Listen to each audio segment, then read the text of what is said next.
Welcome back. మీలో ఇంకా ఎవరైనా ప్రీవియస్ ఎపిసోడ్స్ చూడకపోతే డిస్క్రిప్షన్లోనే లింక్ ఉంది, వెంటనే వెళ్ళి చూసేయండి. ఎందుకంటే మీరు డైరెక్ట్గా ఈ ఎపిసోడ్ని చూస్తే మీకు అసలు ఏం అర్థం కాదు. అండ్ మేము మీకోసం డైలీ 1 ఎపిసోడ్ని తీసుకొస్తున్నాం, అది కూడా తెలుగులో. మీరు సబ్స్క్రైబ్ చేసుకుంటే it will be really supportive for us. So late చేయకుండా ఎపిసోడ్ 6లో ఏమైందో తెలుసుకుందాం. ఓపెన్ చేయడమే ట్రైన్లో బనారస్కి చేరుకుంటాడు మాన్.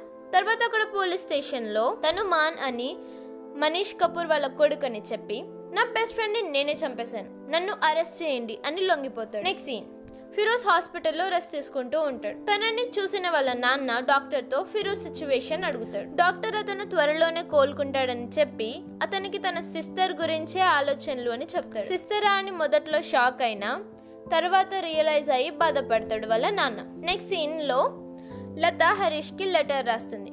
అందులో, హలో హరీష్, నేను మిమ్మల్ని ఇబ్బంది పెట్టడానికి అలా అనలేదు, అండ్ నేను ఇంకా ఫ్యామిలీతో క్యాల్కటాలోనే ఉన్నాను, మీకు వీలైతే కలవండి అని లెటర్ రాస్తుంది. తర్వాత సీన్లో లత వాళ్ళ ఫ్యామిలీకి పేపర్లో మాన్ అరెస్ట్ అయిన విషయం తెలుసుకొని వెంటనే బ్రహ్మపూర్కి వెళ్దామని డిసైడ్ అవుతారు. అప్పుడే లత వాళ్ళ అమ్మ రూప, మాన్ మన ఫ్యామిలీ పరువుని తీసేశాడు, ఇప్పుడు నిన్ను ఎవరు పెళ్లి చేసుకుంటారు అని అంటుంది. తర్వాత సీన్లో మాన్ని వాళ్ళ నాన్న జైల్లో కలుస్తాడు. అప్పుడు మాన్ ఫిరోజ్ ఎలా ఉన్నాడు అని అడుగుతాడు. వాళ్ళ నాన్న, ఫిరోజ్ వాళ్ళ నాన్న మన ఫ్యామిలీతో అన్ని సంబంధాలు తెగొట్టుకున్నారు అని చెప్తాడు. నెక్స్ట్ సీన్లో మాన్ వాళ్ళ అమ్మ ఇంకా అన్నయ్య అతన్ని చూడడానికి జైలుకి వెళ్తారు. తనకి సాయిదాన్ని చూడాలని ఉంది అని వాళ్ళ అన్నయ్యతో చెప్తాడు మాన్. దానికి వాళ్ళ అన్నయ్య, ఇట్స్ ఇంపాసిబుల్, ఒకవేళ ఫిరోజ్ బతికినా కూడా అటెంప్ట్ టు మర్డర్ కింద నిన్ను లోపలే ఉంచేస్తారని చెప్పి అక్కడి నుంచి వెళ్ళిపోతాడు. నెక్స్ట్ సీన్లో హృదయాల్లో జరిగే ఎలక్షన్స్ కోసం మహేష్ కపూర్ అక్కడికి వెళ్తాడు. అక్కడ వారిస్ ఖాన్ అనే అతను ముస్లిమ్స్ అందరితో ఆ మహేష్ కపూర్ వాళ్ళ కొడుకు మన నవాబ్ సాబ్ బిడ్డని చంపాలనుకున్నారు, అలాంటి వాడి తండ్రి ఇక్కడ పోటీ చేస్తున్నాడు, మనం అందరం ఒక్కటై వాణ్ణి ఓడిద్దాం అని ప్రచారం చేస్తూ ఉంటాడు. ఇంకో పక్క అదే విలేజ్ లో రషీద్ ఒక్కడే అందరికి తనది సోషలిస్ట్ పార్టీ అని తనకి ఓటు వేయమని చెప్తూ పాంప్లెట్స్ ని పంచుతూ ఉంటాడు. అక్కడ విలేజ్ లో రషీద్ ని చూసి వీడో పిచ్చోడు, వీడిదో పార్టీ అని అనుకుంటూ వెళ్తారు. నెక్స్ట్ సీన్ లో మాన్ గురించి చాలా బాధపడుతూ తన గురించే ఆలోచిస్తూ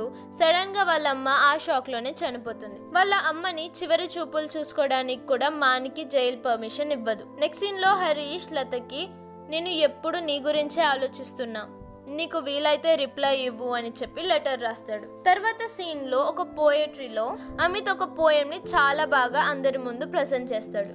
అక్కడే లత అండ్ కబీర్ కూడా ఉంటారు. ఆ ప్రోగ్రామ్ అయిపోయిన తర్వాత కబీర్, అమిత్ నీకు తెలుసా, అతను చెప్పిన పోయం నిన్ను ఊహించుకొని చెప్పినట్టు నాకు అనిపించింది అని చెప్తాడు. వెంటనే లత, అతను నాకు బావ అవుతాడు అని చెప్తుంది. అందుకే నేను మొన్న క్యాల్కటాకి వచ్చినప్పుడు మీ ఇంటి దగ్గర చూశాను అని చెప్తాడు.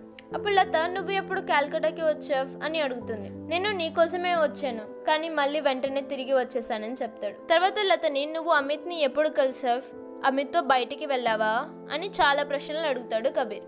వాటికి ఏమీ సమాధానం ఇవ్వకుండా అక్కడి నుంచి వెళ్ళిపోతుంది లత. నెక్స్ట్ సీన్ లో లతని విల్ యూ మ్యారీ మీ అని అడుగుతాడు అమిత్. కానీ లత, నువ్వంటే నాకు ఇష్టమే, కానీ I'm not at all serious about you అని చెప్తుంది. నెక్స్ట్ సీన్, వారిస్ ఖాన్ మనుషులు ఫిరోజ్ బతికే ఉన్నా కూడా అతను చనిపోయాడు, అతన్ని చంపింది కపూర్ కొడుకే అని విలేజ్ లో ప్రచారం చేస్తూ ఉంటాడు. ఆ విషయం తెలుసుకున్న ఫిరోజ్ చాలా బాధపడి ఆ వారిస్ ఇలా చేస్తాడనుకోలేదు అని అనుకుంటాడు. నెక్స్ట్ సీన్ లో రషీద్ తనని నమ్మింది తస్నీం ఒక్కటే అని చెప్తూ ఒక లెటర్ రాసి సూసైడ్ చేసేసుకుంటాడు. నెక్స్ట్ సీన్ లో కంట్రీ మొత్తం ఎలక్షన్స్ జరుగుతాయి. హృదయాల్లో జరిగిన ఎలక్షన్స్ లో కాంగ్రెస్ తరపున నిల్చున్న మాన్ వాళ్ళ నాన్న ఓడిపోతాడు, వారిస్ ఖాన్ గెలుస్తాడు. తర్వాత సీన్, కోర్టులో మాన్ కి ఫేవర్ గా ఫిరోజ్ అండ్ సాయిదా అదంతా అనుకోకుండా జరిగిన యాక్సిడెంట్ అని చెప్తే కోర్ట్ ఆ కేసుని డిస్మిస్ చేయమని ఆర్డర్స్ పాస్ చేసి మాన్ని రిలీజ్ చేస్తుంది.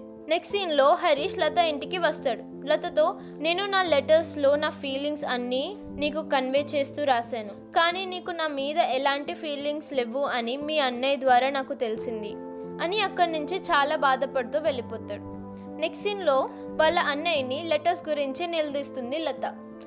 అప్పుడు వాళ్ళ అన్నయ్య, హరీష్ నీ కోసం చాలా లెటర్స్ రాశాడు, నేను వాటిని నాశనం చేసేసాను, వాడు ఒక కాబ్లర్ అండ్ వాడిని నువ్వు పెళ్లి చేసుకోవడం నాకు అస్సలు ఇష్టం లేదు అని అంటాడు. వెంటనే లత అక్కడి నుంచి లేచి, మీరు నాకు హరీష్ని ఎంత దూరం చేయాలని చూసినా నాకు తెలియకుండానే రియాక్ట్ అవుతున్నానంటే అని త్వరగా రైల్వే స్టేషన్కి వెళ్ళి ట్రైన్లో హరీష్ని బయట నుంచే నువ్వు నన్ను పెళ్లి చేసుకుంటావా అని అడుగుతుంది. ఆ క్షణం షాక్ అయిన హరీష్ వెంటనే ఎస్ అని చెప్పి చాలా హ్యాపీగా ఫీల్ అవుతాడు. నెక్స్ట్ సీన్ లో లతకి పెళ్లి నగలు కొనడానికి వాళ్ళ అమ్మ ఒక జ్యువెలరీ షాప్ కి వెళ్తుంది. అక్కడ నెక్లెస్ డెలివరీకి తన కొడుక్కి అడ్రస్ ఇస్తుంది. అది విన్న ఆ షాప్ కీపర్, ఈ అడ్రస్ నాకు తెలుసు, నాకు ఈ మెడల్ ని మెల్ట్ చేయమని ఇచ్చారు, కానీ నేను చేయించకుండా నా దగ్గర ఉన్న గోల్డ్ తో వాళ్ళకి కావాల్సినవి చేసిచ్చాను. మెడల్స్ ని మెల్ట్ చేయడం నాకు ఎందుకో నచ్చలేదు, ఇవి మీకు ఇచ్చేస్తున్నాను, గిఫ్ట్ లాగా తీసుకోండి అని అంటాడు. ఇదంతా విన్న లత వాళ్ళ అమ్మ ఆనందం తట్టుకోలేకపోతుంది. తర్వాత లత పెళ్లికి అమిత్ కూడా వస్తాడు. In fact he'll be happy for her. పెళ్లిని దూరం నుంచి చూసిన కబీర్ బాధతో అక్కడి నుంచి వెళ్ళిపోతాడు. తర్వాత లత వాళ్ళ అమ్మ లత వాళ్ళ చిన్న అన్న వరుణ్ తో నువ్వు కూడా నేను చూపించిన అమ్మాయినే పెళ్లి చేసుకుంటావు, అ సూటబుల్ గర్ల్ అని చెప్తుంది. లత అండ్ హరీష్ ఆ బ్రహ్మపూర్ నుంచి వెళ్ళిపోవడంతో ఈ సిరీస్ కంప్లీట్ అవుతుంది. ఇండియన్ ఎథిక్స్ కి దగ్గరగానే ఉన్న ఈ సిరీస్ మనకు ఇండిపెండెన్స్ వచ్చిన టైంలో సాగుతుంది కాబట్టి వాళ్ళ ఎమోషన్స్ ఇప్పటి టెక్నాలజీకి దూరంగా ఉంటాయి అన్నట్టు చూపిస్తారు. ఇది నెట్ఫ్లిక్స్ లో స్ట్రీమ్ అవుతున్న స్వీట్ అండ్ షార్ట్ సిరీస్. ఇది మీకు తెలుగులో చెప్పాలి అన్న చిన్న ప్రయత్నం మాత్రమే మాది. త్వరలోనే మంచి థ్రిల్లింగ్ క్రైమ్ సిరీస్ తో మీ ముందుకు వస్తున్నాం, అది కూడా తెలుగులో. So stay tuned and don't forget to subscribe. Thank you team theatre thoughts.